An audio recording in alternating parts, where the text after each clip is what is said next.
Hi and welcome to episode 3 of Nattabox. And as always on the Nattabox podcast, it's all about connecting with inspirational people. It's all about positivity, hearing the stories from people from the world of business, music and entertainment, sports, health and well-being.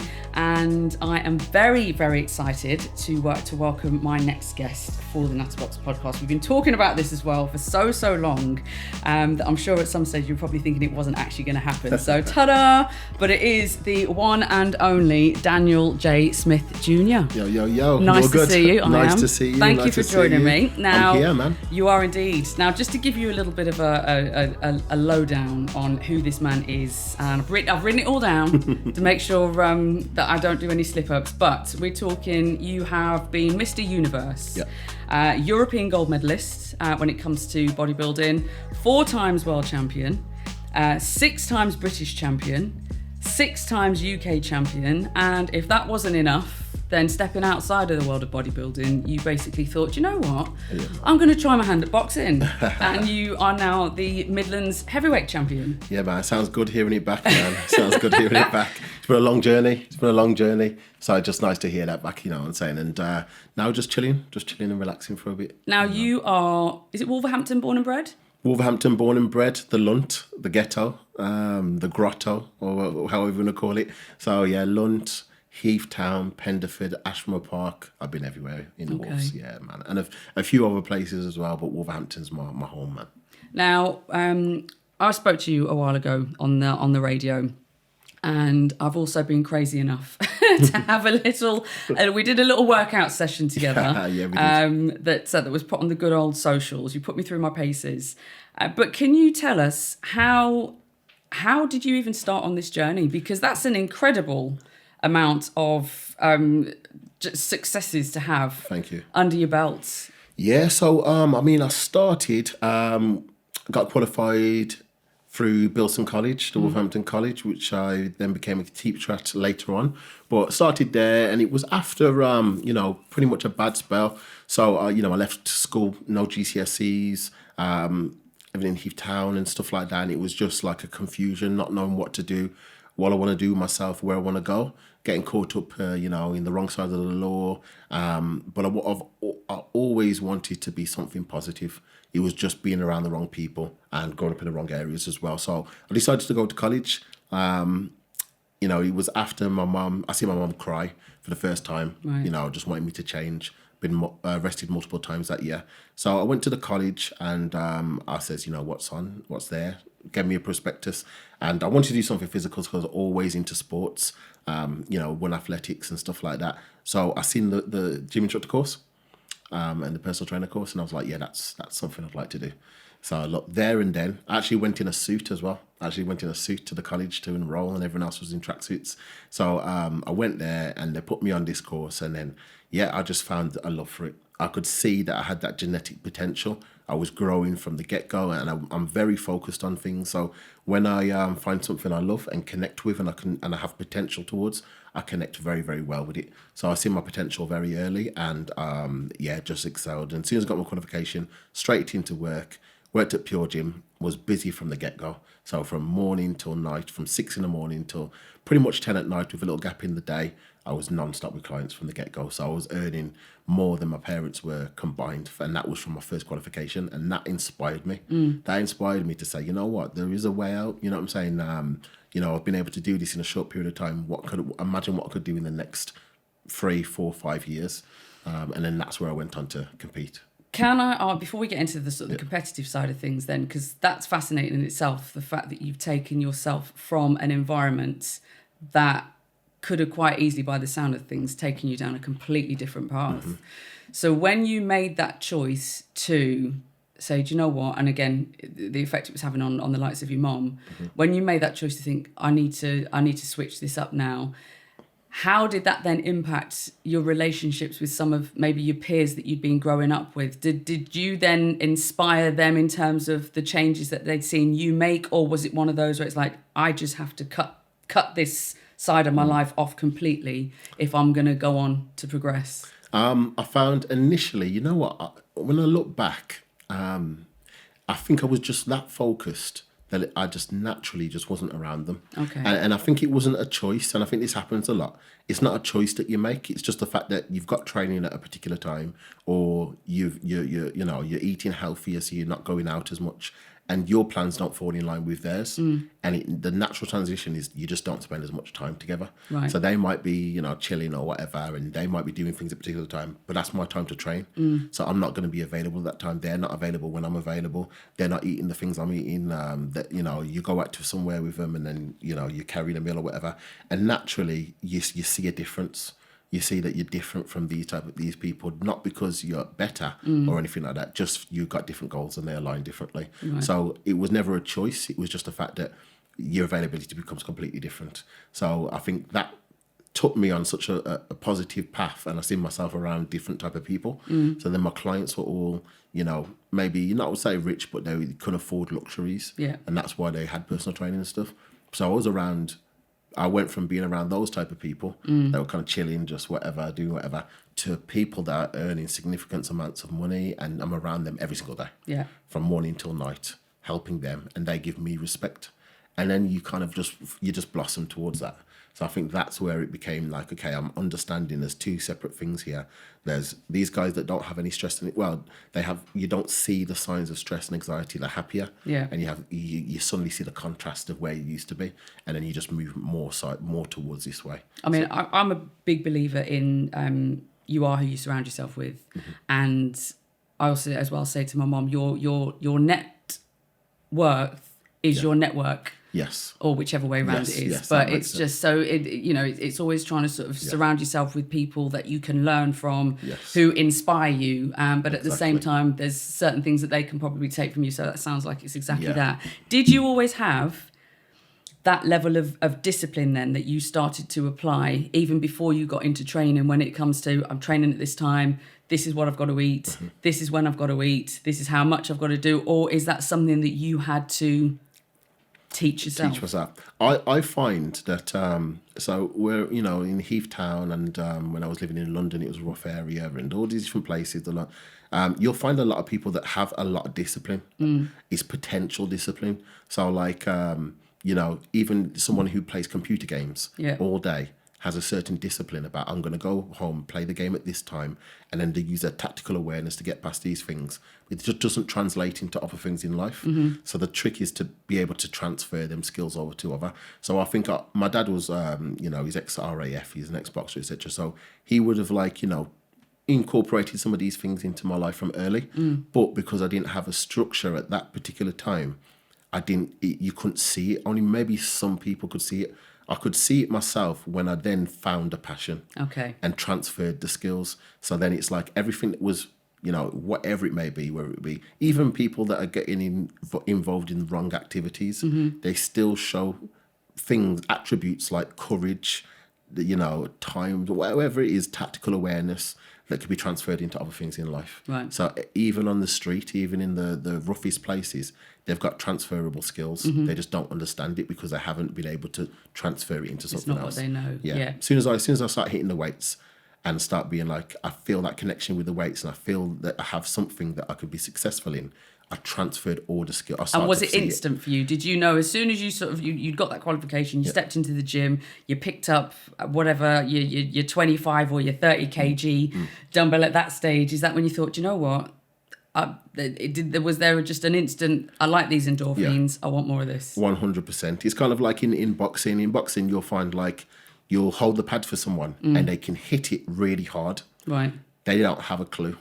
And then you're because you've been holding pads for so many people, you can see that person has potential. Right. And until you're able to show them that you've got a hard left hook or you've got a hard right hand or whatever, they just don't know. They just think it sounds good on the pad or whatever. Yeah. But you can see the skills because you've worked with so many people and seen so many people, and you've seen people that think they're very good, but they don't have as much potential as another person. Right. So as soon as I start hitting the weights and being able to do this and feel that connection and being around successful people, this is the most important thing, being around successful people that give you respect.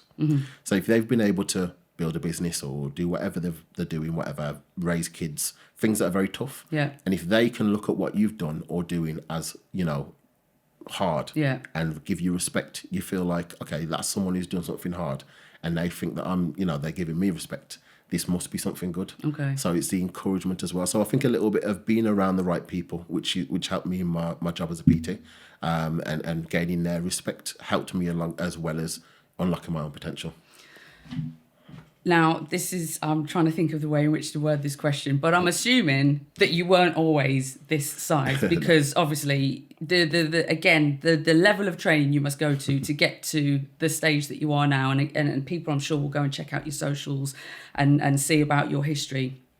At certain stages, when I've seen, we're talking, when you're competing, you are cut to the levels that I've probably never seen before.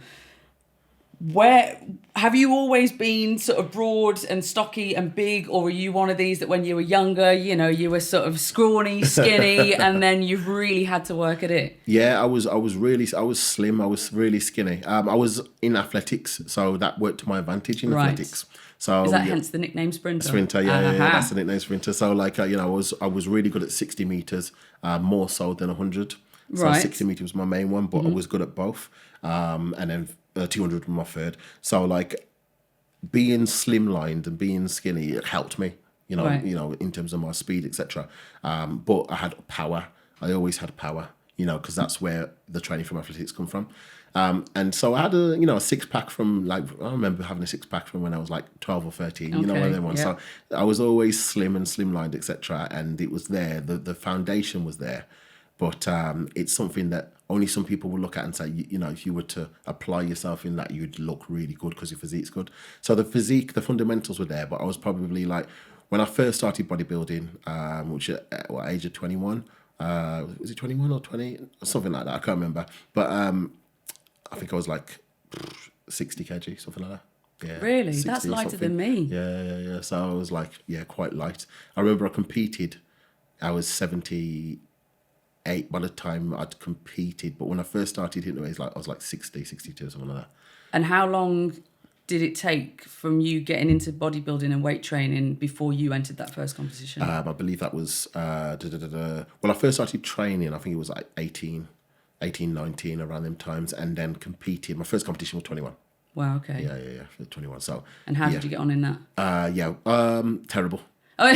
Terrible. Terrible. Yeah, came dead last.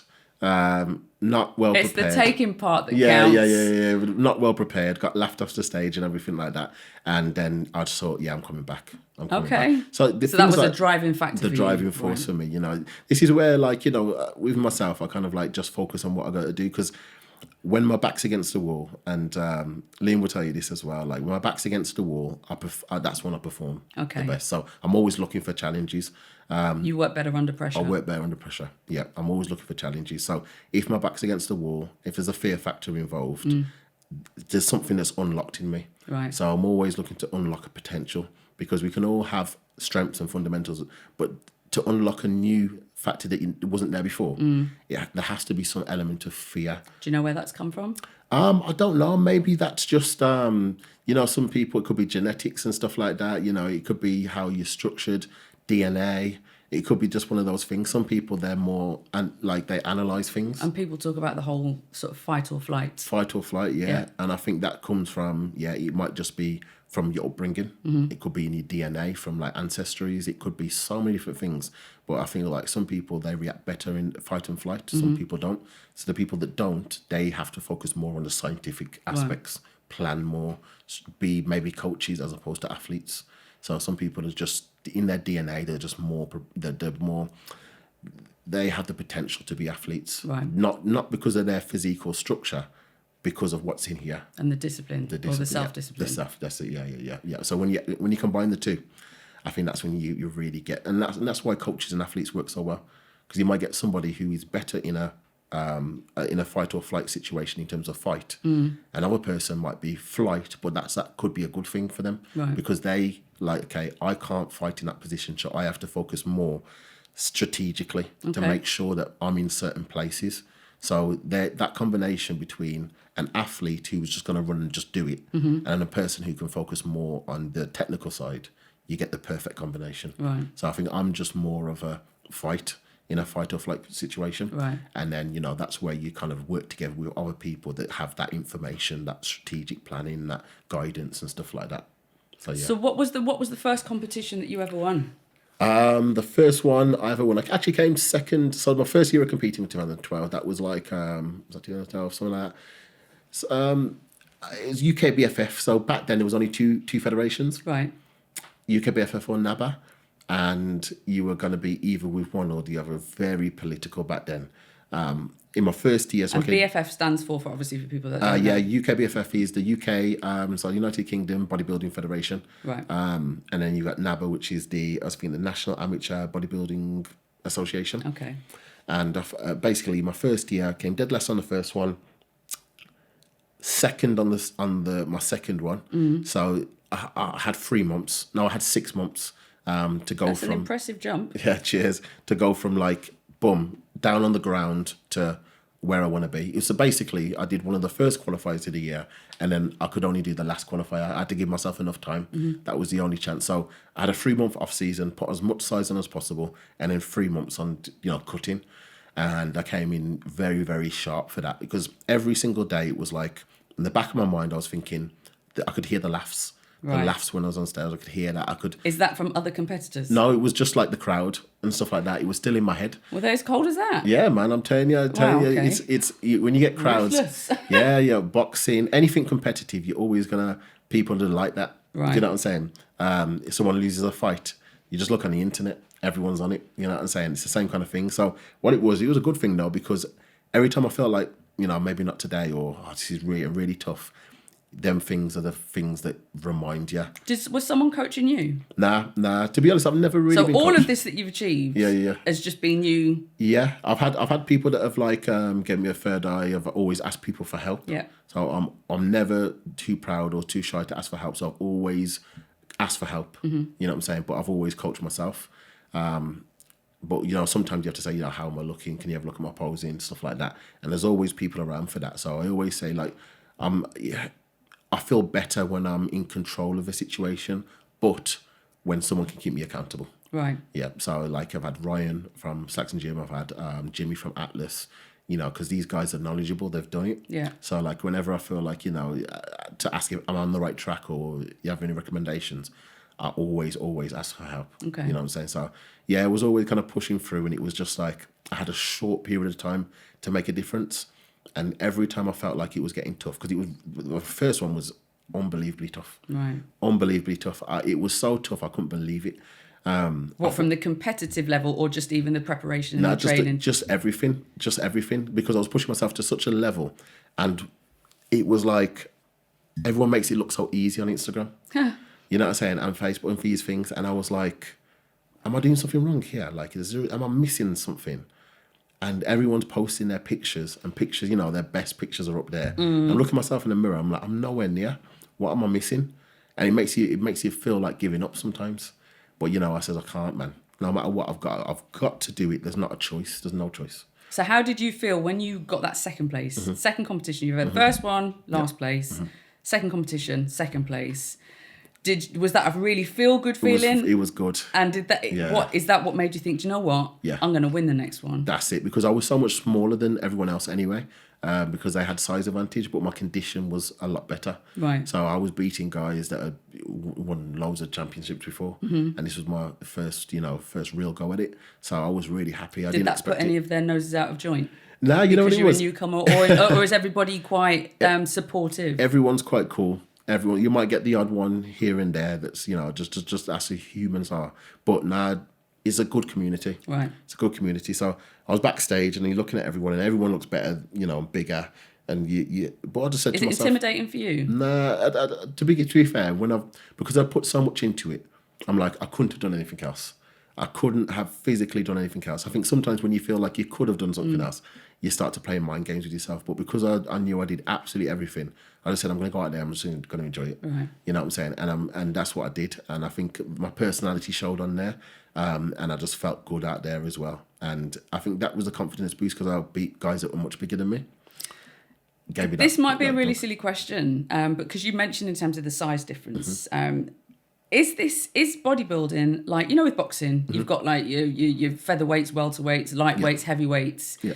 Is it the same within bodybuilding, or is everybody just for the same category? No, there's different categories and stuff, and that's the beauty of the sport. It's one of the toughest sports for that reason. Same as boxing, because you'll prepare yourself and you could do everything right, but you just don't look as good as someone else. It could be that, you know, someone could just have a better physique than you. So it's not really. I've beat people that are much bigger than me, way bigger than me, and you know, I've lost to people who are smaller than me as well. So there's lots of factors like condition, symmetry, size, posing, confidence. Sometimes it's just down to, there's a set of judges and whoever wows the judges the most. But they are supposed to, you know, follow a criteria. But generally over the years they know who has the best package overall. So who can present that best package. And I guess it's like any sport really. It's like in such fine margins, it's about the small things. Right. Because everybody's going to come in condition sometimes. When you get to the top level, everyone's in condition. Everyone's got good muscle bellies. Everyone's got a bit of size. So then it's the small things then. Okay. So in the amateurs, you spend your time trying to perfect it. When you feel like you've perfected it, you then step up, because that's the final product. There's no more improvements. There's only then fine measures. That we're talking like confidence. We're talking about delivery. We're talking about, you know, how well you can present yourself, because this is everyone's final like package basically. Right. So same as anything else really, is just a fine measures at that point. So I feel like it's a tough sport in that sense, because it's hard. It's hard for people to sacrifice that much time down to one day. You know, they could sacrifice time, relationships, money, you name it, to not get anything for it. And that's how tough this is. Same as boxing. It can be so hard for you, and then somebody who's just bigger, stronger, and faster than you doesn't train as hard and knocks you out. And that's the reality of the game. So you have to be able to put everything on the line and say, even though I'm giving 100%, it still might not be good enough, but I'm still going to do it. And that's where you this is why everyone's got respect for each other in the ring. Yeah. Because they know that you've given everything you possibly can, and you could still get knocked out in the first round. And that's how hard this game is. You know what I'm saying? You put it all on the line. There's no safety nets. There's no assurance. There's no, here's a consolation prize. Here's a bit of compensation. No, you could not only get knocked out, you could be a laughing stock on the internet. And you've put everything you've got into it. You know what I'm saying? There's no... And that's pride is on the line. Everything. Your pride as a man. You know, your girlfriend might be there. Your kids might be there. Your mom and dad. It doesn't matter. The game is as brutal as that in terms of each man or woman is trying to take them steps forward, and you can be collateral damage. You're just in the way. And then that's how they treat them. Like, you know, they shake hands before and after, but while they're in the ring, you're just in the way. You're just someone who's in the way of my goal, and you just have to destroy them.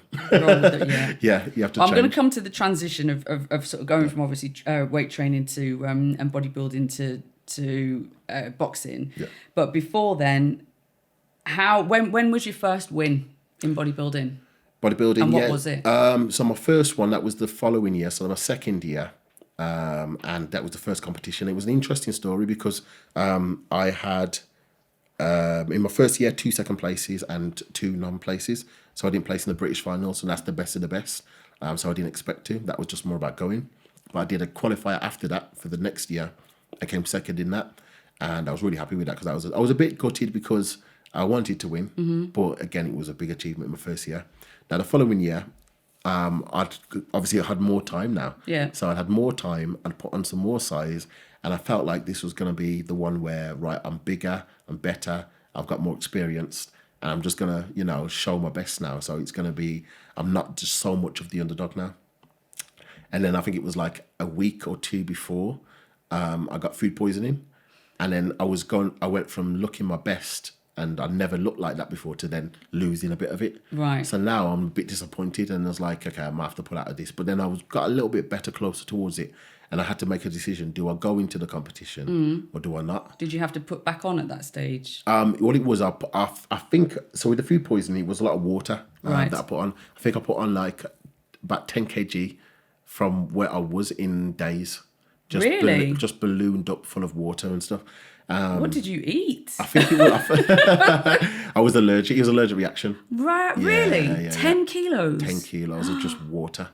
Yeah, just like ballooned. Because at that stage I was dry, so my water was lower than usual anyway. Because you'd been shredding? Shredding, yeah. So Wow. it was lower than, it was probably like 4 or 5 kg lower than what it normal. So then I'd put on the normal amount of water plus extra. So like I was in bed for like 3 days non-stop, and I thought I was going to pull out. But I started to feel better. I went straight back in the gym. The water was starting to come off. I didn't know if I was going to make it. And then I got there. I decided to do the competition in the end, and I kind of just about got enough of it off to present a package, but I knew it wasn't my best or what I wanted it to be. So that was a bit nerve-wracking, and I faced this junior who was very, very good, and they had us back to back on stage for a lot of while. You know what I'm saying? Like, it was close between the two of us, and but he was getting really tired and he was just fatiguing. But I'd been posing so much. I've been preparing so much. You're literally on stage at the same time? Same time, yeah. Literally back to back? Yeah, so what it was like, they'll put, everyone will go on stage, they'll have some call-outs, and it'll be normally like 4 or 5 in a call-out or whatever. And then on the last call-out, they might go, okay, these two are the best, and then put them together. Right. And say, right, you got to pose next to, you know what I'm saying? Do they tell you, right, give us this pose? Yeah, or... so like, it'll just be the mandatory poses anyway. Okay. Yeah, and so we went back to back about 3 times. Like, it was tough for them basically to judge it, but they gave it me. So I won that first one. So I won the first one of the season, and I just went on a roll, just momentum, doing loads of shows that year. And because I was the most active junior, I started to get noticed around the country. I got sponsored by BSN, which is the biggest supplement company in the world at the time. So I was starting to turn heads. So that was the first one, and I just went from momentum, travelled round, and that same year, that's when I won the World Championships as well, as a junior, the Junior World Championships. So it was a big turnaround from one year to another, and that was just complete tunnel vision. Yeah, complete.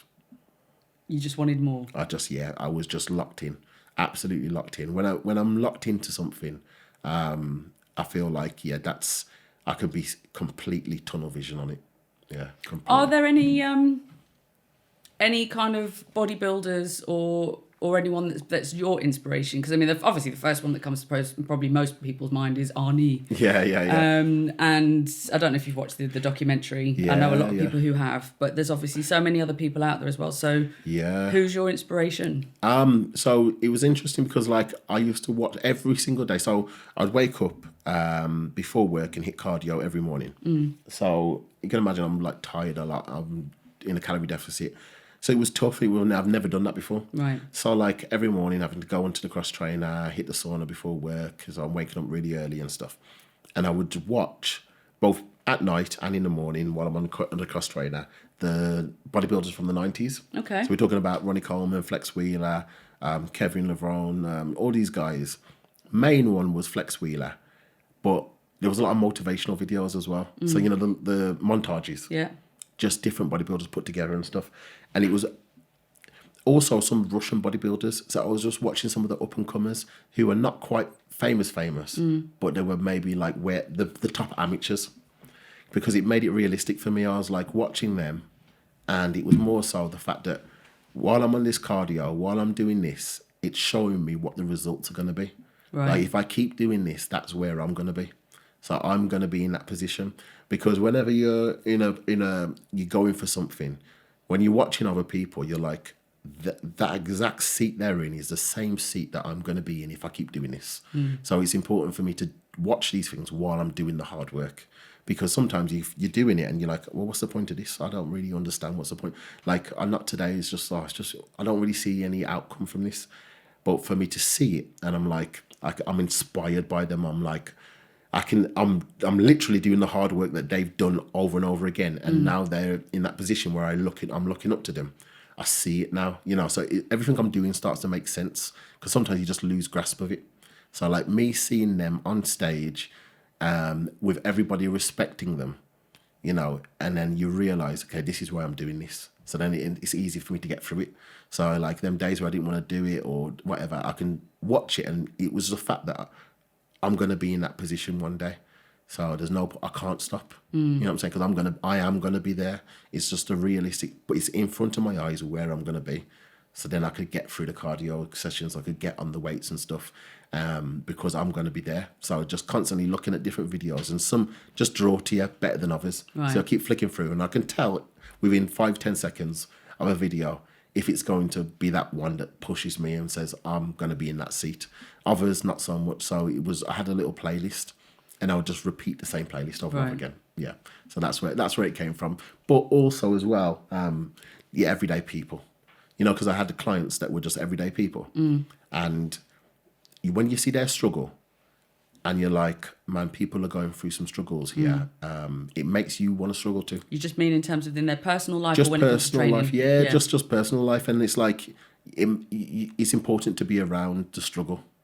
Yeah, because like I'm talking to clients and they were like talking about their day and stuff like that. And, you know, like they're limited in what they could do. So if I'm in a position where I can do it, like, you know, get in shape, I should just do it. Do you know what I'm saying? So I should do it. It's kind of like, you know, if I was a millionaire and I was around people that had visions and dreams and they were saying, if I had money, I would do this, that would then enable me to say, you know what, I need the money to do that. You know what I'm saying? Yeah. So they're pushing for it. I need to push for it too, because I'm in a more fortunate position, so I can actually do it. Whereas some people, you know, the genetics might not be as good or whatever, and they desperately would love to be in my position to do it. And you constantly get reminded that actually I have time on my hands, I have potential on my hands, and they don't. So it's like harder. An element of gratitude. Yes, yeah. So it's kind of like you get a constant reminder that, you know what, I might be in that position when I'm older. Let me just do it now. You know what I'm saying? So it reminds you of those things. It's like if I was around somebody that had one leg all the time. Yeah. I had one leg, and they were saying, you know, I wish I would be able to run a marathon or whatever. I think sometimes I might be inspired to maybe just go for a run. You know what I'm saying? Because I can. You know, if he wasn't there, I'd be like, no, why should I? You know what I'm saying, or whatever. But because he's got one leg and he can't do it, I'll be like, okay, maybe I'll just go for a run. Or, you know what I'm saying, I've got a leg. So it's just little things like that. So being around clients, just every day, they might have like 5 kids. Unexpected reminders. Yeah. They might have 5 kids and they're struggling. And I'm like, I don't have 5 kids. So let me just put myself to do this then. You know what I'm saying? So no excuse. Yeah, just reminds you of little things, yeah. So going back to some of the things, the significant amount of things that you've won, what's the biggest one out of all of those? Because obviously I see first thing on your Mr. Universe, massive. Cheers. But what's the one that means the most to you? It's a really tough one because my perspective on them are way different to other people. Right. Like way different. So like they might see a title and think, you know, like, oh, that's a nice title, whatever, or that's a nice trophy, etc. But the experiences this is what it's all about for me. So like, you know, I could look back on every single trophy and like I could have it in my hands and tell you the story behind it, each one of them, and it's all different. It would give me a flashback of a struggle or something that required me to get it. So it's like they all mean something. They all mean something. That yeah. So at the time, like to someone like for example, this here, this might just be you know, just a gem or a rock or whatever. To you, just to highlight, it's not a rock. I'm saying this as well. The reason why I say that, okay, to put this into perspective. Liam is my wonderful camera and editing person, but because I just heard the fact you just said that as well, that's going to tickle him. Yeah. That's a piece of citrine. Okay, so that's the stone that is for. Shut up, Liam. The stone that is not a stone; it's a crystal. So you got me saying it now. That's the crystal that is for sort of, I suppose, abundance, wealth, good fortune. Yeah. Then you've got amethyst, which is. I think for things like if you've got certain things that you might have habits, it's good for helping to sort of help to break certain habits. And then obviously you've got the rose quartz, which is all about love. Nice. And they're all positive. But I just wanted to highlight because when I said to him, when we were doing the layout for this before we even got started, I was like, should I put some crystals on it? And this is my little Himalayan salt tea light holder. Nice. But yeah, he's just like, Natalie, they're just rocks. I've got my amethyst cathedral behind you. I'm like, Liam, they are not rocks. They are not stones. And then when my dad comes in, he's like, it's just a piece of rock. It's like, no, it's not. So yeah, sorry to... No, that's like the same kind of thing. Yeah, same kind of thing. And it like they have a value. They Yes. have a purpose See. behind them, and it's the same as the trophies as well. Yeah. It's the same as the trophies. Like, don't matter how pretty they look or anything like that, or if they don't look pretty or whatever, I could tell you a story behind it. Right. But it's something that it's one of one. It's one of one. You know what I'm saying? So like, if I won this in a show, and there was a story behind it, nobody can have that story behind it. Right. Do you know what I'm saying? So this It's is not just the physical representation you know what I'm of saying? it. Yeah, it makes it one in one, just like a kid. To everyone else, it's just a kid, but to the parent, it's one of one. Yeah. You know what I'm saying? So I'm creating as many ones of one. So like, you could have a room full of riches, like the nicest things and stuff like that. But if it doesn't mean nothing, Yeah. it's nothing. Because Yeah. in your darkest moments, it's just going to be a cupboard or it's just going to be a chair or whatever. But if you've like, you could have a house that looks really old, and if the person has been in there forever and could tell you about when they memories. grinded, Yeah. you know, they struggled to pay for the kitchen, or the chair was the chair that their mum got them, or something. It's a house full of sentimental things that, no matter how tough things get, that's yours. That's one of one. The sofa's one of one. So like, someone else chuck it, man. It's old. It's like my mum gave me that. That's one of one. You know what I'm saying? Them type of things you just can't buy. You mentioned parents as well, and obviously your mum especially. Has your family been proud of what you've achieved, and especially from where you've come from? Yeah. You know what? It's interesting. Like, like I've never really. So I'm always just a person that when I'm tunnel vision, and I guess like it's all a mission for me. So the sentimental sides, I've never really invited people to competitions and stuff. I have never really made a spectacle of things. Okay. I'll post it, I'll move on to the next thing. It's like, boom, done, onto the next. It was more about accomplishing it. And then, my next goal, keep me focused, because it keeps me distracted away from negative things in life. Right. But my parents, like say my mum, she'll support me no matter what I do. She's never been to one of your competitions? Yeah, she has actually. Yeah, she's been to. Has she been to one? She might have been to one or two. Yeah. Did it make you nervous? Nah. So like, I think, and I've never invited anyone directly. It's when it's other people. Okay. You know what I'm saying? So other family or whatever. But out of all the competitions, I think maybe two, something like that, one or two family I've been to, and but no matter what, she doesn't ask no questions. She'll just support me. Right. She'll just be more about she won't just when I'm ready to ask her for something, she's just there to support me. You know what I'm saying? So yeah, on my mum is the sentimental side. You know what I'm saying? My dad, he's very he's RAF military stuff. I've never had that connection with him. You know what I'm saying? He's like, I'm nothing bad to say about him, but he's just like that. So I know the differences. So I've just been more target driven and focused, and you know what I'm saying? And I'm realizing in life as well, like that's the importance of a partner, because you both have strengths and qualities. You know what I'm saying? Yeah. So those type of things. So I can look at my mum and dad and say, I got that from my mum, I got that from my dad, etc. You're a combination of both. So that's the importance. So like sometimes as I get older in life, I realize that when the next steps are kids and stuff, it's not about what you want. It's about what is, the next generation, what are they going to take from both you and your partner and stuff? So are they going to take that quality that a man can possess, and are they going to take that quality that a woman possesses? Yeah. You start to think about those things. So like I see that in my parents now that I'm older, and then everything starts to make sense. The choices they made when I was younger, the decisions, the support, the lack of support, all these things. Everything happens for a reason. It's like a culmination. It's a combination, man. And like, that's the beauty of life now. And this is why like, I'm always exploring different things and challenges, because everything, like you unlock a different trail of thought. So it's like things that when I was younger, I just would never think of these things.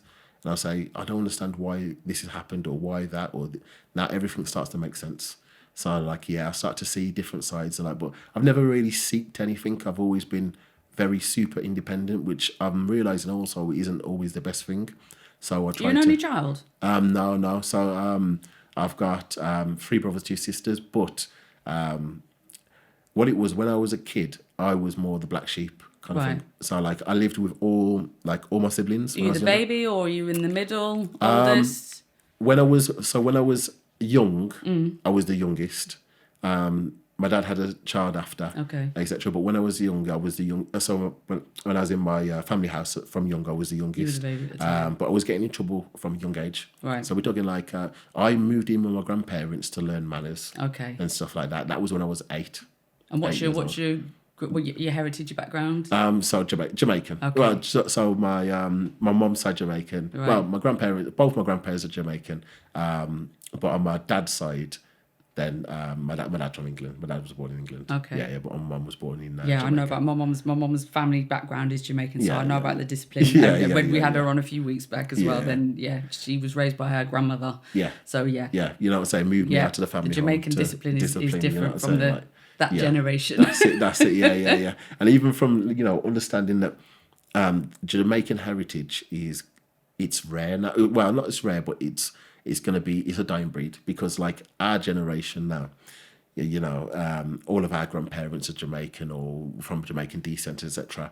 But we are in England now, so we're dwelling with English. When it comes to the matriarchs of the family and everything, then yeah, I get that. Yeah, so when we're grandparents and stuff, our kids are going to be English. Do you know what I'm saying? And it makes you really think. And you know not what I'm know saying? about being able to Not go know out and about just pick the fresh fruits from the tree and just, So yeah, it makes you really think. So it makes me like appreciate everything and really understand the demographics and stuff. You know what I'm saying? Because a new culture, obviously we've got Black Caribbean, Black Caribbean, etc. But we're English descent now. Now we are just Black British. Right. Do you know what I'm saying? So our heritage is now passing on to Black British, and there's not an identity. When you say Black British, there's no identity. So if you say some people say you Afro-Caribbean or whatever, or you African, etc., or whatever it is, and they understand where your culture's from. But now it's not going to be that in a few generations. And I think when you are prepared for that now, and I'm like, okay, cool, my kids have to kind of understand that we're Black British, and there isn't a culture identified behind that now at the moment. Because if you say Black British, you probably think crime. Have you been to Jamaica? I haven't. That's where that's where somewhere I have to go. I'm going to go Africa, Jamaica, and this is my train of thought now when I'm thinking about traveling. You know what I'm saying? So I'm going to do Asia first and stuff, and then I'm going to go to like Jamaica. Because I've managed to snap you up just before you're off on your travels. Yeah, man. So to I'll be Asia. soon there. I'll be soon there, man. So we said earlier, by the time this has gone out now, then hi Daniel, if you're if you're watching this back in the future, I hope you're having a lovely time. Yeah, man. Because this is what it's all about, isn't it? Yeah. Just seeing the world, man. Seeing the world. Because you could be in England and you could be seeing different cultures, and it's a multicultural place. Yeah. So it all depends on perspective and stuff. So if you're in a certain line of work where your brain is exercised in different ways, then it's a little bit different. But I'm seeing myself as, okay, maybe I'll go out there and I'll just exercise the brain a little bit differently. You know what I'm saying? So like different colours, different cultures, different languages and mannerisms and stuff, and things that my brain are not used to picking up on a daily basis. Right. When you're in the UK, you kind of already know. When I go to Liverpool, it's going to be Scousers. When I go to Manchester, there's going to be Mancunians. You know what I'm saying? Like, you're already prepared for this. Your brain's not stimulated, it's prepared because it's already experienced it. Whereas if you go somewhere fresh, it's like, like we were saying earlier as well, no matter how, you could do the same thing over and over again, but if the surroundings are different, your brain's being exercised, your mental health's going to be better. Yeah. So that's where, that's my trail of thought, is kind of like being able to understand, like be there with a new understanding. Yeah. No, I'm love when it comes to traveling, because I always had the chance to. I've travelled and seen a lot of the world with my mum and dad. I love that. When she was away and sort of touring and all that. Yeah.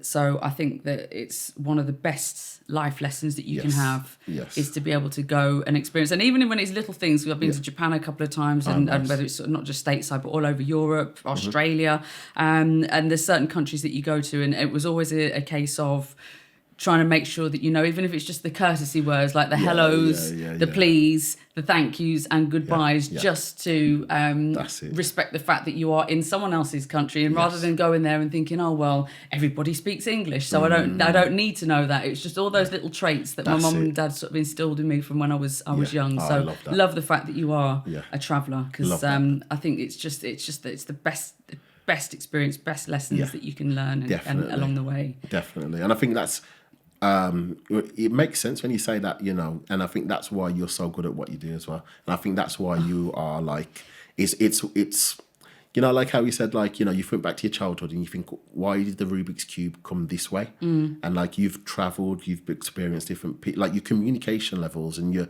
interests. Was it like when you were young and stuff? Was it when you were, or like a teenager, etc.? What, in terms of travelling? Yeah. My mum had her first hit when I was what, like 84, 85, so I was 3. Okay. Wow. I was 3, 4, so I've been travelling and top of the pop studios back in the day, and then jumping on here and there to planes and taken out of school, and here's your headmaster calling and thinking, oh no, what have I done? And then he's like, right, there's 6 weeks worth of homework. Yeah, man. You're off to Japan with your mum on tour. They'd never tell me because they're are we going yet? When are we going? So I'd have driven them mad. But yeah, from very young, and then all the way up through to, you know, teens, and then obviously I sort of got the bug for it, and then when I was old enough, any opportunity to be able to travel, then love it. Straight up, and obviously I think that's where it falls into your career as well, because, you know, this ain't a career that anyone can do. Like the communication aspect of being able to talk to people, ask people questions, this and that. And I think that only comes from someone who's been out there, who's been in different places. Like, even as a kid, this is why I think, like, I'm thinking steps ahead of when I'm a parent and stuff like that. You put your kid in certain circumstances, you don't teach them anything. They teach themselves. Yeah. You know, they could just be looking at something and you don't know what's going on in their brain, but they're analysing things and they're picking up things. So, like, you're a sponge. They're like sponges, So you probably looked at your mum communicating with people or being able to, like, negotiate things or whatever, and you just pick up them skills. And then, like, it's the same with me when I was a kid. Maybe, like, I might have seen my dad do certain things, and, like, these ain't things you teach. These are things that you just put your kid in the environment. Yeah. You know what I'm saying? So, like, you got to be around so many different environments to know what's the best environment and how to do these things. And I think subconsciously, kids just pick up things. So, like, I'm a big believer in that inner child never goes. It's always, like, you're the same person. The same person as you're a kid. If you're adventurous as a kid and you always want to go out places and you always want to do things and you're always asking questions, that's you as an adult. Yeah. It's just that we got adult responsibilities that are stopping us from doing it and restrict our mindset, and we feel trapped. But then some kids are just sit in the corner, don't do nothing at all. So they're the people that are more suited for sitting in an office and just not do anything. It's not a bad thing. It's just how they were as kids. Right. So the inner child never changes. It's just that we have to try and, like, look after the inner kid. So, like, this is me looking after my inner kid because my inner kid wants to go and travel. You know what I'm saying? So I'm like parenting my inner child now by being like, what does he want to do? Yeah. It's not so much about what I want to do. It's about what he wants to do. Well, as well as parenting sort of your own inner child, you have done a lot as well with sort of the younger generation in terms of teaching and online coaching. You've got Fit Fast Fitness and Fit Fast Academy. Yeah. And it's actually through yourself. I've already said I'm very grateful because Liam, I got connected with Liam through you. So thank you once again, because he's an absolute diamond. But so you used to teach Liam back in the sort of college days. How did you go from your weight training, which is obviously something that's still very sort of present in your life, but at what stage did you make that switch to think, do you know what, I want to teach others and help to put them on the same kind of path if they're feeling maybe a little bit lost like you were? How did that come around? It started like when I was, from the coaching aspect, the one-on-one PT, I thought, it's a lot of hours and I can't do this forever. It was just from morning till night, just PT and stuff like that. And I was like, I want more time, you know what I'm saying? So it's not a money thing, it's a time thing. So then I was just thinking of different ways that I could, earn money, but, in exchange for, without exchanging time. So then it was the clothing. I was selling the clothing alongside PT, but that still meant I had to keep up the PT to be able to keep up the networking. So then I did the meal prep with my mum. So again, but that was still quite time consuming. So as I was building these different networks, these different what sets is in of a meal prep business? Business, yeah. I did that with my mum. So I provided meals for the clients. As I'm building these steps, I'm like, okay, cool. It's enabling myself to step back from PT a little bit, not quite all, because all of them still require me to have clients, etc. And then it was the academy side, so I was like, okay, what else can I do in this area? And I was like, oh yeah, I can teach. Yeah. So then I was like, okay, what qualifications do I need to do? So I did the relevant qualifications, and then I started my own academy. So then through my own academy, I was, qualifying people to be personal trainers. And I thought, I'm working in a commercial gym, so it's perfect. Yeah. So I just, whenever people walking through the door, seeing, asking people, etc. And that was like anything I did through FitFast. And then I think it was the one day someone asked me to, it was interesting actually, because Louis, who is also a part of FitFast, he got asked to go into the college to do a talk. He says, I don't want to do it, man. Like, it's not really my thing to go and speak in front of people. So I says, yeah, I'll do it, man. No problem. Anyway, so I went in there, and this was just to speak. I only went in there to speak to the students. Went in there, speak to the students, etc. And the main teacher of the sports department, he was like really impressed. Okay. So he says, cool. And I says, yeah, I got my own academy. And he was like, what, your own actual academy? I says, yeah. So he says, you got all the qualifications? He was like, yeah. So he says, are you looking for a job? And I was like, yeah, man, I'll be down for that. So, and then there and then it was like without really an interview. I'd started to do one, but like he was like, yeah, man, let's go. So that's how I started teaching at the college. So I did level 2 and then the level 3. So with my academy, it was all online, but then this would be a new environment of actually going in and teaching. So I teach there for a few years, and then like I'm always a person who is like looking for different things. You know what I'm saying? So looking for whether it be an opportunity or talent or whatever it is. And it was not even the fact of me saying like, I was looking for Liam. It was just the fact that he was that much of a standout person. You know what I'm saying? Not even just a student, just a standout person. He wants to be. You are a standout guy. Yeah. He wants to, you know what I'm saying? He's a credit to himself in terms of how he presents himself, how he attacks things in life. He's just general manners, just everything he's going to do good things in life no matter what. Yeah. And it doesn't mean that it's going to be an easy route, but you are. You know what I'm saying? It doesn't mean it's going to be an easy route, but he's got the fundamentals. Yeah. And then like how I seen potential in myself when I was the exact same age as Liam. Yeah, okay. Is the potential I see in Liam as well.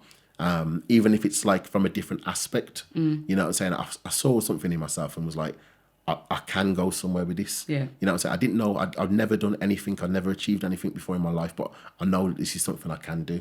And like Liam has that as well. So I was like, what can I do for him? Do you know what I'm saying? It's not like, I don't own no $1 million company, but what can I do? Yeah. You know what I'm saying? So I was like, let's combine together, let's see what we can do, you know what I'm saying? And then it's being in the right positions, so I like saying, okay, what do you want to do? Try and guide him, alongside all the, sometimes it's tough to juggle what you're doing and help at the same time, but, he's just someone that deserves good things. And when you see someone that you want to see them in good positions, then you're like, what can I do? What are you getting all shy for? No, but it's like, what can I do? You know what I'm saying? So then I was like, what kind of stuff do you do? And he was like, I do photography and stuff. And I just thought, let's do that then. You know what I'm saying? So I didn't even have any plans in my head of doing any of that stuff, but I thought what we can do is we can combine together, you record some stuff and etc. And I said, I can't pay you the world, but I can do this, I can sort you out, you know what I'm saying? And then he's been able to, go in certain positions, and then anytime he needs any help, I can always guide him, you know what I'm saying? Yeah.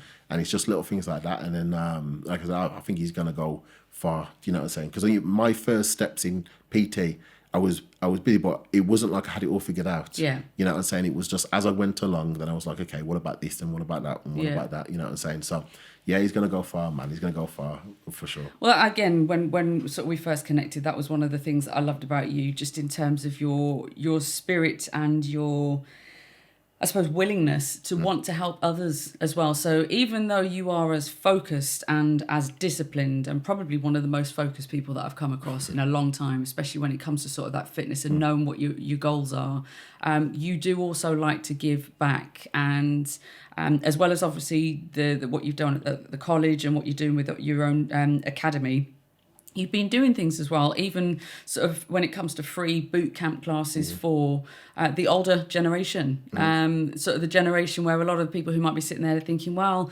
it's great for you young pups and everything, we've got creaky knees now and can't do what we used to. But you were putting on free free boot camps for people who were a lot older, just to sort of get them moving and offer that kind of support and encouragement. Why do you think that is? What made you sort of decide to go down that route as well? Yeah, like whenever I do anything, it's not it's never about money, no matter what I do. So like I'm always a person who thinks like if you're thinking money first, you'll always be restricted because there will always be an opportunity that might present more money but restrict you. Yeah. You know what I'm saying? Because with more money comes more restrictions. So if someone's going to pay you this, even if they're going to pay you more, they expect more. You know what I'm saying? And that might fall away from your goal or your freedom, etc. So sometimes actually being able to take the money away gives you the flexibility to do things on your own terms, obviously in exchange for time, etc. So with me, it was always like, okay, with this goal, like bodybuilding or whatever, it has nothing to do with money. You know what I'm saying? I just need to get my foot, step through this goal first and work as hard as I can. And the rest comes in place. I've won money, you know, quite a bit of money in bodybuilding. The things I've won have helped me to gain money through whether it be services or whatever, credentials, etc. So them type of things, they come eventually. So I never think about it. I always think that if I can create something that's good, other things will come alongside it. So if I can create something, whether it be charitable or whatever it may be, as long as it's good, you know what I'm saying? As long as it's good, as long as it provides a service for others, there's always positives that come from it. So I always think about what positives it can come from it, and then later down the line, something will come. So there might be potential earnings from it down the line. Yeah, you never know. But I just don't think about it initially. I always think about what would I like to do. But money isn't your motivation. Nah, it's like, you know, same as like bodybuilding. If you're falling, boxing, bodybuilding, whatever it is, if you've got a love for it initially, later down the line, you might develop a skill that might actually be able to bring you money. Yeah. But if you're thinking money from the start, you'll never have that love for it. Yeah. So I always think, even with things like that, I'd be like, okay, what would I like to do for others? I'd like to be able to help people in a way, you know, without being able, you know, so everyone can afford. What's the best way to do it? Do it through a charity, because then even later down the line, I can gain funding for it. You follow your heart. Yeah, that's it. So I try to do the best I can. So that's why I like work as hard as I can on my own fundamentals, so that I don't have to worry about money. It's not about wealth or anything. Those things can come down the line, but it's more about safety nets. Yeah. So finances for me are just safety nets. So I can budget and stuff alongside that, as long as I'm happy. So yeah. Which brings a great little segue there. Thank you for that. What's your definition of happiness, and how has that evolved? Yeah, so for happiness for me is being able to be in full control of how I'd like to sculpt my future and other people's futures. Right. So like if I'm saying, right, okay, this is what I love, just putting things down on paper and just let my brain work, which is why I like traveling, because when I'm around good surroundings, my brain works a lot better and more efficiently, especially during certain hours of the day. Yeah. So like if I can paint a picture, the creativity side, yeah. So just being able, when I unlock something and I feel I'm impressed with the creativity behind it, then I have more passion behind trying to push it. So if it's someone that, like, I probably wouldn't be as passionate about someone saying, you got to do this, and that's how you got to do it, and that's that. You know, and that's why I've always been self-employed, because I've been like, it's a little bit tougher, but if I want to do a boot camp in this particular way, I would like to work alongside people, where everyone can come together and say, what do you think about this? But ultimately, I'm passionate behind the way this is formulated. So for me, happiness is freedom. And freedom, I've realised as you get older, freedom is like, it's a completely different to what I thought before. You know, when I was younger, I thought, okay, freedom, if I just work for a certain amount of time, I get a certain amount of money. But when you've worked with as many clients as I have, and you've probably the same because you've spoke to so many people throughout your life, you've met rich people who were like, they should be free then, because they're super rich, but they're just not happy. And why is that? It's because they're not free. I like to call them golden handcuffs. Okay. So like what they is, they've imprisoned themselves with all these things. So they can't move from their house. Their kids are accustomed to a certain life. Their wife's accustomed to a certain standard that they can't move from, and they paid for it. And now it's like everything you paid for is handcuffing you, is shackling you to the ground. And how do you get out of it? We don't know now. So now, you know, you have no control about what food's in your cupboard. You know, you want to eat healthier, but you can't, because you've accustomed your family to a luxurious way of eating that doesn't fall in line with your goal. You know, your things are too expensive, so you can't downgrade to go to you can't go to a more peaceful area because no one else wants to. And then you realize, I think that's when relationships break down, because you can go through different paths and so have different definitions. Yeah. So peace might be a different definition to another person. Like someone might just want peace, a nice peaceful life, and that doesn't fall in line with what other people like. And you were the one that incorporated this through chasing financial, what you thought was financial freedom, but you're not free because you can't move from this house. You have no say. So what would you say your key factors that contribute to happiness then, whether that is relationships or the money or wealth or success? It's being quite transparent. So I'm always quite transparent with my goals. Okay. So that anyone around me, they can see where my goal is and do like, if they can help, if they can't help, if I can help them with their goals and stuff. I feel like the more transparent you are, then, the energies attract, don't they? And you kind of like, you attract the energies around you. So transparency is a massive thing for me. So I feel like I've always been quite transparent. I've been open in terms of what I want to achieve, how I want to achieve it. Still being careful with what I kind of say and stuff like that. And but really being transparent with the people that it's important to. Yeah. So they can see me. So rather than me being like, okay, I would like that type of person to be around that type of person, so I'm gonna put this smoke screen in front of here. I'm like, this is me. This is exactly who I am, and I feel happy at the fact of when I'm around people that appreciate me for me. So I think the freedom of not just like being able to move everywhere, but just to be myself. Okay. Yeah, that's where I'm happy, when I can be myself completely. I can speak about my goals.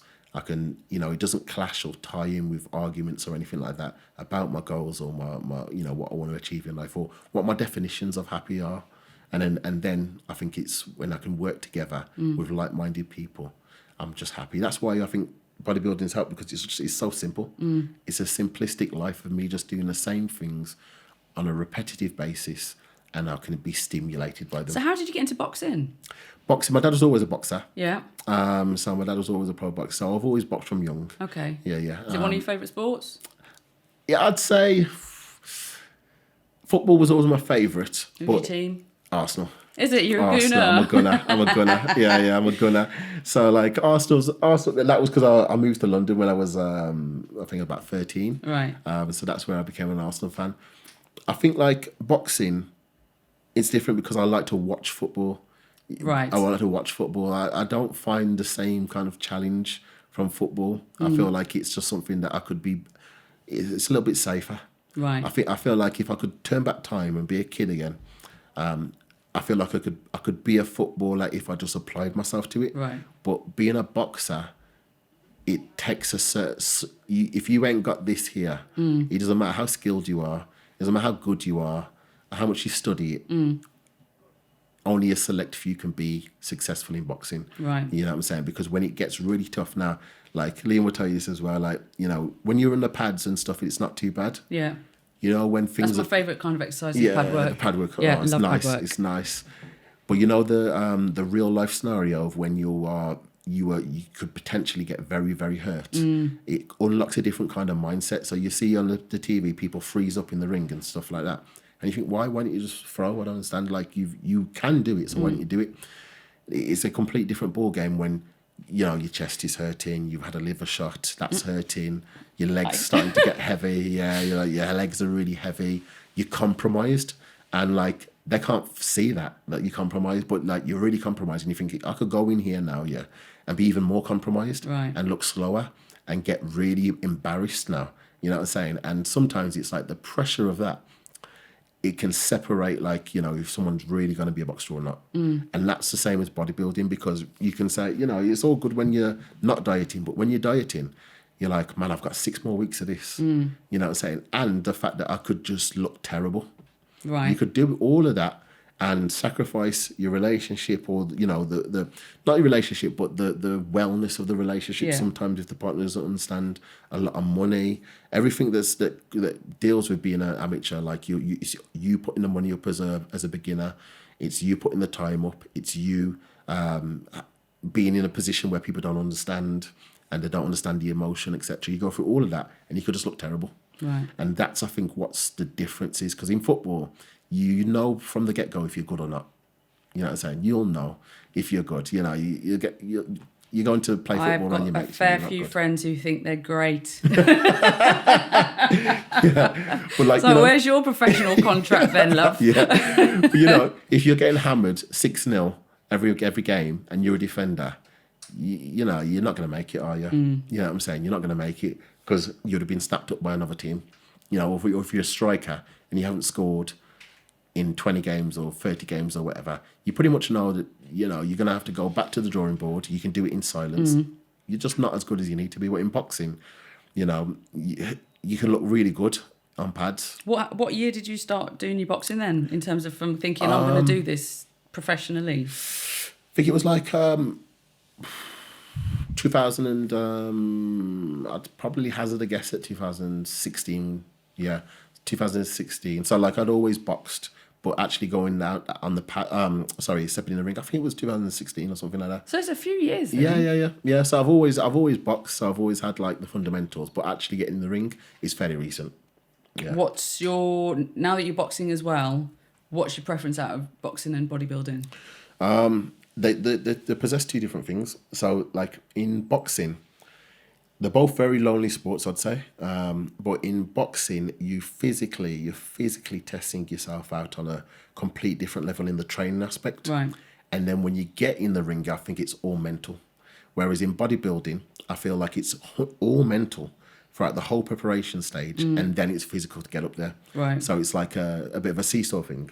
So like I like to be challenged mentally, and I feel like in a world where it's easier to pick something up than it is to think about the best way to pick something up, it's you'll get less people that are able to do it mentally. Right. And that's with everything, isn't it? That's what divides you from a lot of other people. Physically, loads of people are going to be able to do it. There's like how many people, I think, was it 8-9 billion people on this planet or whatever? And physically, you know, a lot of people will be able to do certain things, but mentally, only a select few. So that's where bodybuilding kind of like, it does intrigue me. It hasn't always intrigued me, but it is tough. It is tough, you know, it's one of them. So I'm not going to say it's not taxing. It is taxing mentally, but the fact that I can always look back on it. I think I'm getting close to probably 100 trophies since I started now. Yeah, I think I'm like in the 90s now. I think it was 80 or 90, something like that. When I'm older, you know, I can look back and say, you know, I did this. Yeah. You know what I'm saying? I can look back on them, whether it be pictures or the actual trophies itself. I can look back at it and say, I did that. You know what I'm saying? One of one. So yeah, I feel like bodybuilding that's always been where my heart is. You know what I'm saying? That's where my heart is. Boxing has its it's just a different challenge mentally. You know what I'm saying? Mentally. And I feel like everyone's looking for that challenge because everyone does a little bit of white collar and everyone goes to the gym and everybody wants to be stimulated in that manner. So it just depends on how far you want to take it. Who's your favourite boxer? I'd say Roy Jones Jr. Okay. Yeah, Roy Jones Jr. So he was more, when I was growing up, I was like watching him and I was looking at things and being like, how, you know what I'm saying? He was just a little bit of everything. He was fast, he was mobile, he was very confident, he just had everything. You know what I'm saying? So I've seen loads of heavy hitters, I've seen loads of cardio freaks, but the combination, I think he mastered it. He had a little bit of everything. Not the best at not the best at one particular thing. He was just exceptionally good at so many things. I forgot to ask you earlier as well, when we were talking about some of you those who've inspired you in bodybuilding. Have you ever had the chance to or opportunity to meet any of your those that you've looked up to? Yeah, at the expos and stuff, and you know it was nice to be next to them. I'll be at the expo on Saturday, so that's the reason why I'm here for an additional. Is it Arnold's? The Arnold Classics. Yeah. Friday, Saturday, and Sunday. Friday, Saturday, and Sunday. It's going to be on. I'm going to be there on Saturday. And yeah, all the biggest and best names are there and stuff. And so my category is the classic category. Right. So the classic category is. So what, are you competing there? No, I won't be competing this year. But like the classic category, a lot of them will be there. Right. So people get to come and meet you. I'll be there with my sponsors. But like the top guys will be there. So I'm more like it's been around them. Okay. You know what I'm saying? It's been nice for me to be at expos and stuff like that. But I haven't really been, I keep myself to myself quite a bit. You know what I'm saying? So like, yeah, it's one of those. But I do enjoy these expos because you're around people. Again, it's like, you can see where they've gone. And, sometimes I need that reminder. So, it's kind of like this time away will be perfect. Right. Tranquility, I think. So me kind of like going out there and being able to unlock my mind and just being a routine, different surrounding. And just, I feel like that, you never know. It might send me in that direction, it might send me in that direction. But I think it's just, there's more possibility of options there than there is here at the moment. So it's just nice to have a little break to separate it up sometimes and then come back. So it should be good. It should be good. I'll be there on Saturday with my sponsors. I'll be watching the shows and all that, and then just gaining inspiration from that as well. And when it comes to sponsors, because I was going to ask as well, I've got a couple more questions for you, but I was going to ask, you mentioned earlier on in terms of supplements and everything. I'm always fascinated by diets of, and I love food, so I just don't believe in diets. I'm like everything in moderation. Yeah. But for people who are into their health and fitness and not necessarily wanting to train to your level, but how important is food, nutrition? Are you one of these that has to do is it macro counting and all that like kind of stuff? And do supplements help? Yeah. So I'm in the same opinion of you. Like, who's your sponsor as well, by the way? I'm sponsored by Chemical Warfare. Chemical Warfare. I've got a few actually. So I'm sponsored by Chemical Warfare for supplements, Diamond Theory for clothing, Explosive 8 for clothing as well, Nefertiti for my trunks. What else have I got? There's a few actually. I can't believe I forgot, but I've got a few. Pretty much a little bit for everything. So I've covered how could I forget as well? The meal prep. So my mum does the meal prep as well. But Macro Based Diner, they also sponsor me too. Okay. So they provide meals for me too. So, everything, and I mean everything, is all about help. I think as well, what I want to do is try and underneath where people, I can make sure I tag everyone in. So we'll plug them in, man. We'll make sure if people want to sort of find out some more info or get themselves some supplements, so on and so forth. They know where to go. Because I'm a big believer of so I don't calorie count myself, and I don't macro count or anything like that. Have you ever? No. Not myself. That personally. is interesting. Yeah, I've never done it. So for my clients, yes, but not for myself, no. And the reason why is, the way I look at it is like this. My mum, and it's probably the same with you, it's probably the same with Liam. My mum, if her house is just spotless, right. There's no planning behind it. There's no planning. It's just who she is. You know what I'm saying? So like, anytime she'd come around my house, everything's clean. She just has clean stuff. You know what I'm saying? It's just who she is. You know what I'm saying? For me, to keep my house tidy, I'd need a plan. Right. You know what I'm saying? So like with me, I got a cleaner.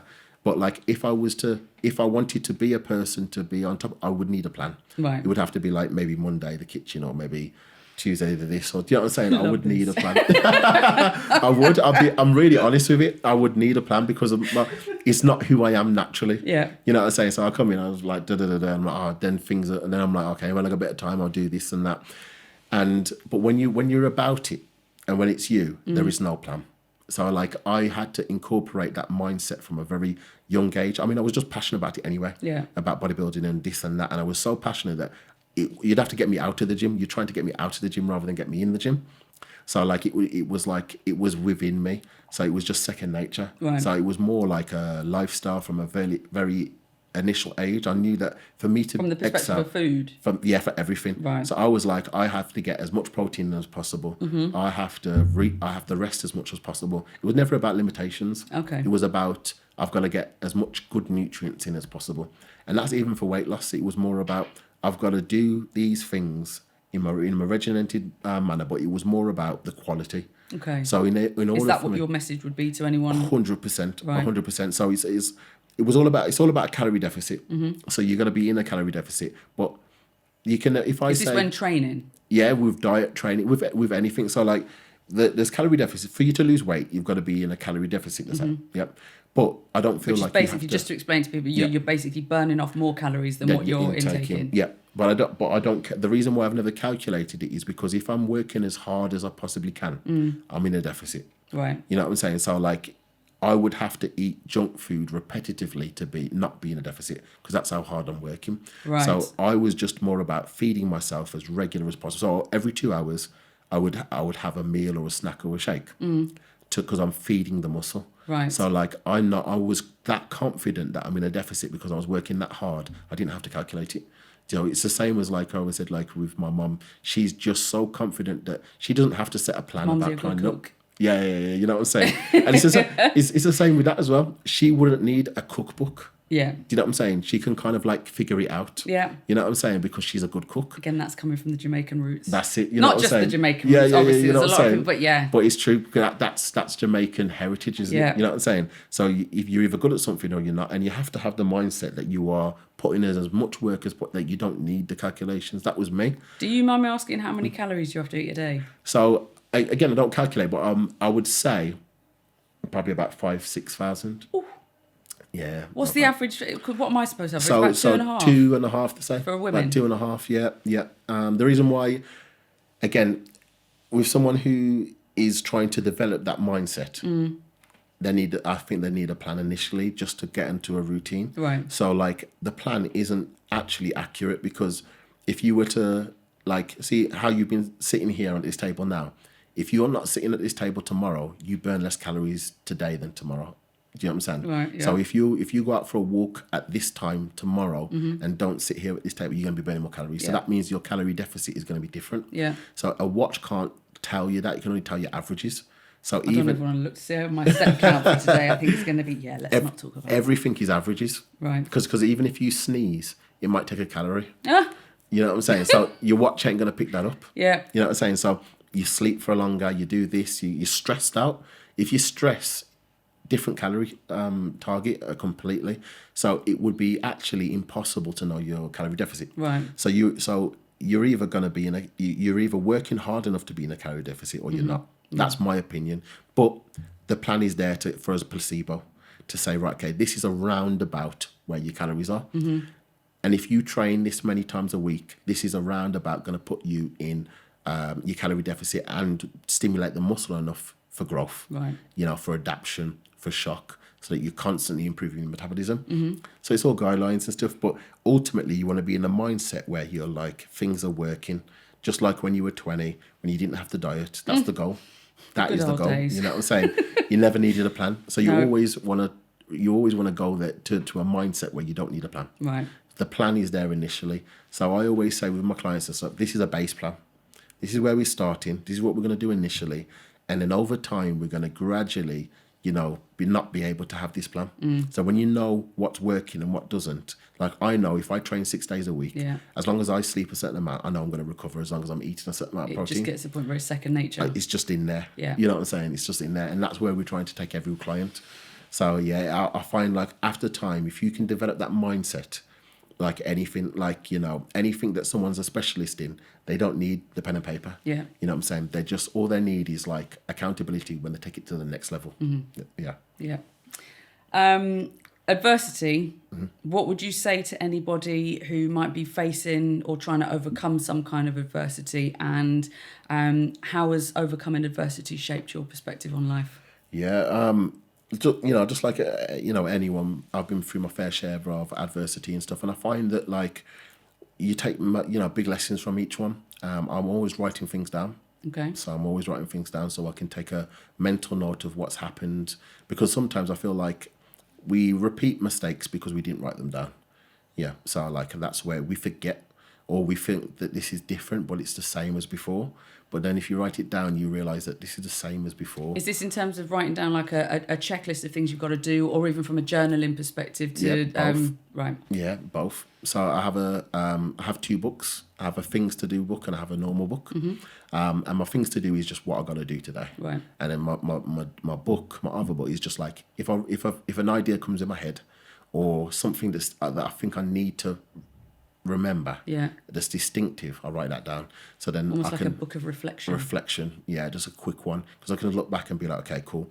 Even if it's like, it's something similar, whether it be in business, whether it be in relationships, whatever, it's just really important sometimes to write it down, to reflect and say, this was similar to last time. Because there's so many things going on day in, day out that we just don't remember things. We only remember what we deem to be important. But The little things are way more important. Like, you know, like things at the office and stuff like that, they're not important, man. But like the little things where you might pick up something and say, this is what I learned from this. Yeah. Those are important because they shift your decision making in the future. Okay. So I'm always like trying to note things down, journal things down. And when I've traveled and stuff, when I've got time and there's no distractions, that's when I do the most. So that's where it came from. And even like now, because me being here, realizing I don't do it as much as I was when I was away. So I'm like, it's because I'm in this routine and just like, my mind isn't as free. Right. So I don't do it as much. So I want to be in a rhythm of doing it a lot. So like when it comes to adversity, I'm always trying to like remember lessons, just remember things and being like, when I see things, it's like, I'll try not to like, shy away from them, just be like, that's a reminder of why I should avoid it. Okay. You know what I'm saying? Or a reminder of this or a reminder of that. Because our temporary temptations or our temporary need for things always overpower it unless you have a reminder. And sometimes it's difficult. So for me, like the reason why I've done so many competitions and stuff is because there's been so much adversity. Right. It's I don't worry about certain things when I've got a target and I've got a goal. So like, you know, people will always try to distract you, or you might look back on things and be like this or that. But when when you're driven towards something and you know the direction you're going in, your mind doesn't preoccupy itself with those things as much. So yeah, I think that's the beauty of competing. It doesn't have to be a competition. You just have to be on the road to something. And I feel like adversity and stuff, you not just like challenge it with a better mindset because you're already tackling things, but you're also as well just like see it as less important. So you're like, okay, this is my goal, this is what I'm doing. I know when I compete, you know, as much as I hate competing sometimes, I know what I'm doing in the morning. So as much as I hate getting up, I know what I'm doing first thing in the morning. So I don't have an option to lie in. So like, you know, so I'm up and I'm out, and I hate it. I hate it sometimes, but I'm out before I can even think about other stuff. I'm out, I'm on the cross trainer, I'm moaning about it sometimes. But I hate the cross trainer. But before I could even like think of things, like this is the beauty of life sometimes, like the amount of times I would have got up, got on the cross trainer and then showered at the gym, the amount of thoughts I would have avoided and I just never knew. You know what I'm saying? It's kind of like, you know, when you go through life and you're like, why do I never... It's a healthy distraction. Healthy distraction, yeah. You know, you go through life. Yeah. I think I said this to you, Liam, that you can go through life for like a whole year and go, why did nothing lucky happen to me? And then God could, if it was a different life or whatever, and he shows you and said, this year, you nearly got run over. This year, you nearly got hit in the head with a sign, or showed you all the near misses you had, all the things you were actually lucky of. This year, you're about to meet this person that would have screwed your whole life up, but you didn't. You see how lucky you were, but you didn't know you were lucky. Yeah. You just like, you didn't win £1 million, so you just didn't think you were lucky. And like, I realised that every time I get up in the cross trainer, I'm up, I'm at it, I'm productive. I hate it, but I'm productive. And then I go and attack the life and challenge things, so I'm in a good mindset. Yeah. And the amount of things I would have avoided, because I would have probably been like, maybe the adversity would have hit me one morning if I had a long lie-in or I had a consecutively for a week. So yeah, sometimes I just feel like... That's a good way to look at it. Yeah, adversity, set the routine, know what you're doing in the morning, know what you're doing at night. Everything in the middle will take care of itself. Fair enough. And how important do you consider maintaining your well-being and overall self-care to be? Yeah, very, very, very important, because in the toughest times, and again, this has come from like working with clients, you know, because I might look at them and go, well, you got a nice house, you got a nice car, but they've all got something missing, and it's because of that factor. You know what I'm saying? So like, and again, they might look at me. So if I might be down about something, they'll be like, man, you got a nice body. They say, if I had your body, do you know what I'm saying? So it's kind of like, the well-being is massively important, both physically and mentally. I think when I was younger, I was so focused on the physical, and I realised that mental is just so important. Right. So being able to, you know, I feel like from a physical aspect, I might be on I've pushed myself so much, I'm on a higher level. Mental, I'm, you know, at a very early learning stage of like figuring things out, understanding things, patterning things together, fixing, like understanding why things happen. You know what I'm saying? The deeper meanings behind it.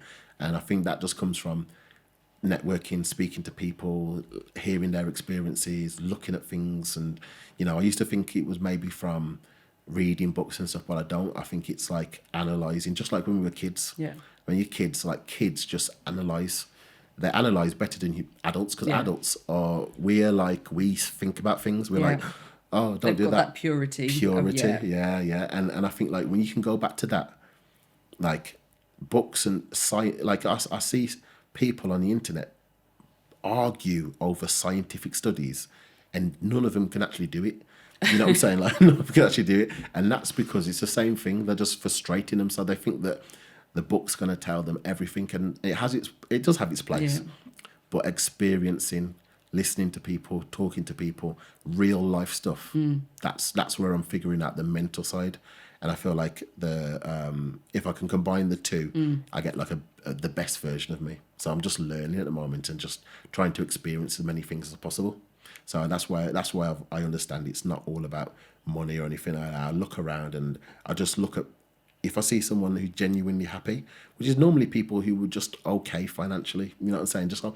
But they're traditional, they're the good values, or they're just happy within themselves. Yeah. And I start to look at them and say, what's different from them from other people? Yeah. You know what I'm saying? So yeah, just little things like that. So what's next for Daniel J. Smith Jr.? What's your next competition? Yeah, so I'm gonna be traveling for a bit. I'm gonna explore the world. I'm gonna be journaling things out. I'm gonna be vlogging it. So, right, okay. Yeah, I'll be vlogging it. So there's lots making of vlogs. Us all jealous back here. Wish you were. Yeah, making a story of it and just like getting used to the structure. What it is when I'm very much a physical person, so I like to be and from PTing I was very much go. And I realised that the go was my lack of confidence in myself to be able to unlock things mentally. Okay. You know what I'm saying? So I overcompensated. And then it was when I realised that I'm doing the same thing my parents did. Okay. So like my dad just works. He could always provide financially. He was well off financially, but he was always working. Right. Always working. So like, you know, he's either asleep or he's working. That's it, yeah. My mum, not, because she's from Jamaica, she came here as a teenager and stuff. Academically, she's, you know, not as, you know, she's not there academically as much, you know what I'm saying? Yeah. But she can always be cleaning up, she can always be doing things, she can always be working. Again, she had 2 jobs as well. And I feel like that was a compensation on both parts. My dad was also not that academic. And I feel like that's what sometimes people do. So if they don't have the confidence in themselves to be able to, you know, do something academically or use their brain and as a powerful tool, they overcompensate with the physical side and work themselves into the ground. Right. And think that, and it's a very old school way of doing things because there wasn't as many opportunities now as there is now. Whereas I'm saying, you know what? Did you learn to slow down? Yeah. So I'm saying, because of course what was happening, I'll be like, you know, it says like, I'm like, okay, I'm working a lot, but I need more time. So I started doing all these other things, but then I would revert. When someone says, can I have some sessions, I'd always revert back to it. So I'm taking on people again, I'm busy again, but I'm trying to juggle this until you can just have the leap of faith to say, this is what I'm going to do. Yeah. You know what I'm saying? So got a little bit of a safety net financially where I can say, let's just go for it. You know what I'm saying? So I could fail. It doesn't matter. I could fail. You know what I'm saying? Are you going to be competing when you come back from your travels? When I come back, I'm going to be competing. So when I come back, I'll go into preparation. For, is this boxing or both, bodybuilding? Both, right, okay. Yeah. So I haven't planned anything out apart from I've got like Vegas in October. Right. And I think there's another one. One of my favourite places. Yeah. And Vegas, and Texas as well around the same time. So I've got those ones, but I might do some things in between. So I guess going away will help me to plan it as well. Okay. So yeah, it's just seeing is like to say you miss 100% of the chances that you don't take. Yeah. So if I'm not there, I don't know what could have or couldn't have. Yeah. You know what I'm saying? So I always say if anything in your mind stems more than a thought, because thoughts become things. But if it's like, oh yeah, that would be nice. But if it's actually, I really want to do this now. As soon as that goes into my mind, I know it's going to be something I regret if I don't. So speak it into existence. That's it. Yeah. So I know the difference, and it got to that point where it's not just a thought, it's like I want to do it. So it's going to be a regret, so I might as well do it. So yeah, it should be good. Go out there, enjoy it, no plan, because we only have one life, and then come back and just start preparation somehow. Love it. We'll see. Last question. What's your go-to song if you needed to listen to something to give you that little pick-me-up or like to put you in that uplifted mood? What is it? I actually listen. You might be shocked, but I listen to in that moment. It's like opera. Really? It's opera. Yeah. So like when I'm like in the gym, it's like heavier stuff, grime, even rock. You know, them type of things while I'm training. But you know, like if you look at my playlist and stuff, it's opera. Right. Any particular operatic song? I can't actually pronounce the names. Right. So like that's fair enough. I don't think I'd be able to be fair. I can't pronounce the names of most of them, but like there's some that have really like I've posed to some of them as well. Right, okay. I've posed to some of them because you know posing is very elegant and stuff. So I think that's where I first started to look for them. Right. For when I was looking for routines. So like I've had different routines over the year, but what I realized was when I was when I did one of the first opera routines, routines to opera. Yeah. I had it in my ear. I had it on my headphones. I was driving and I just felt so peaceful. Right. Like on a different level. I'm talking like no matter what, even if I would have thought of the most negative things, I just feel relaxed and peaceful. And it was because that was in my ear. And then I started looking for other ones. And some of them just chill me out really big. So, you know... When you come across your favourite one, you'll have to send it to me because I'm putting together, everyone that comes on, I'm putting together a nice little Spotify playlist. I'll send it so that people can have a little run through and then hear what people consider to be uplifting or, like you said, relaxing or calming. So, And I feel like when you're relaxed, you make better decisions. Yes. So, it's just little things like that. So, it's all programming, isn't it? So like different songs for different things, but like that if I could choose one, it'd be like some opera music. Love it. Yeah. Daniel J. Smith Jr.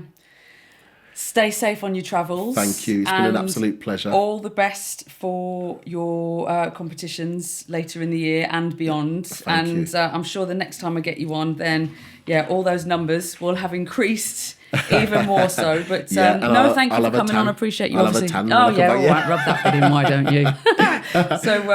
Appreciate you coming in. And like I said, we've been speaking about this for ages. And I said that when I got this up and running, that you were one of the first people that wanted to get on, and I meant that because I just think that just your journey, where you've come from to where you are now, it is an inspiring story. And again, there's going to be a lot of people who are listening who are thinking, wow, okay. And just even if they can take little snippets from it, which gets right, I do need to be more disciplined. I need to stop the procrastination, whatever it might be. I'm the queen of procrastination as well, believe me. So I get all that, but no, just appreciate it, and very proud of you as well, especially the fact that you're repping the Midlands and repping it well. Thank you. And yourself too as well, man. You're doing big things, man. And like I said, it's, when I connect with people like yourself, like I said it before, man, but you can just see why you're built for this. Oh, bless. No, honestly, I can see why you're built for this. Make me go all shy now. You're good. Your tone of voice, your communication, just the way you speak to people, the way you just this is you. You know what I'm saying? And I think that's why you probably chose to do this as well. But so you're doing big things, man. So again, build yourself as well. And the West Mid's doing big things. And man, just keep killing it. You're a diamond. Proud of you, as is everybody else. So yes, there we go. Daniel J. Smith Jr. Thank you for joining us on Nattabox. And that's it for another episode. For now, catch you on the next one.